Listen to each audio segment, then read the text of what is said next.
When Sightings returns, our government was on a search for ET contact. Why did they stop? The alien signals are coming from an extraterrestrial intelligence somewhere.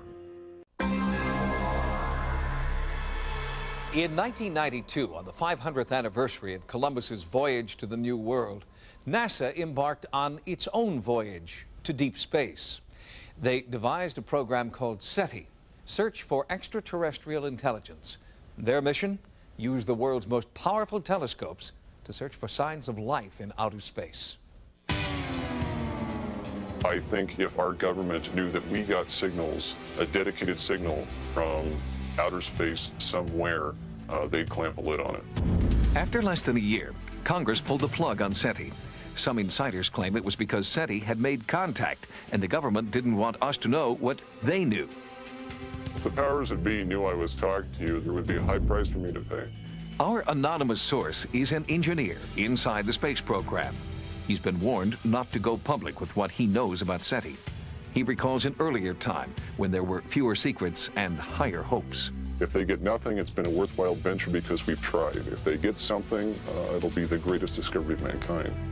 The search for extraterrestrial intelligence was launched October 14, 1992. Giant radio telescopes were aimed at the stars. Scientists and engineers listened to the cacophony of space noise, searching for radio signals that might indicate the presence of another advanced civilization. It was used pretty much just like any other intelligence agency would use eavesdropping equipment, except it was pointed up towards space. SETI was a breakthrough. After decades of rumors about covert UFO projects, the United States government not only publicly acknowledged the possibility of intelligent life in outer space, but agreed it was a possibility worth spending $100 million to explore. It's very hard to believe that the government would allow something this extraordinary to be released to the general public without scrutiny and censorship. Almost as soon as SETI went online, our anonymous source claims that scientists started receiving intelligent signals from deep space. They called these artificial radio waves hits. There were hits that were taken seriously. There were 3-4 hits, to my knowledge, that were strong, and it could potentially be a signal from an extraterrestrial intelligence on a foreign body in space.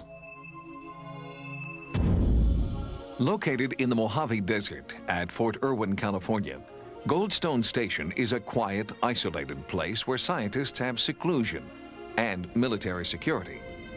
It's RF quiet, which means there's not a lot of background noise when they're looking for signals. And it's in an optimum area. It's very dry. It doesn't get cold. It's really ideal for this type of search. But ideal conditions weren't enough to satisfy some in Congress. They wanted SETI stamped out. Just 1 year after the radio telescope atop Goldstone Station began directing an all-out microwave search of the universe, Congress suddenly called a halt to everything. The SETI project, I think, was just a sacrificial lamb. It was a cheap shot for the budget posers, for the so-called deficit hawks. It's always easier to make fun of something that you or enough of your constituents don't understand. But some believe the cancellation was a red herring, designed to keep the public from asking too many questions. If they embrace the concept of looking for alien signals, they also have to acknowledge the fact that the alien signals are coming from an extraterrestrial intelligence somewhere. And for certain people, that's not something that they want to either believe in or allow anybody to know that they believe in. Some close to the project allege the National Security Agency quashed SETI in an effort to suppress findings so bizarre they felt it would send the public into a media-induced panic. Their history and action in the past is a good warning of what they would do if something like this happened. But at the same time the government was supposedly dismantling SETI, private companies came forward with millions of dollars in donations. Hewlett-Packard, Intel, Microsoft, and others helped resurrect SETI, and from the ashes they created Project Phoenix. But rumors still abound concerning government involvement in this new incarnation of SETI. The government likes to have control in varying degrees. They have to have control at least a little. Perhaps most suspect of all is the fact that Project Phoenix, like its predecessor, still has ties to Goldstone Station on a military installation.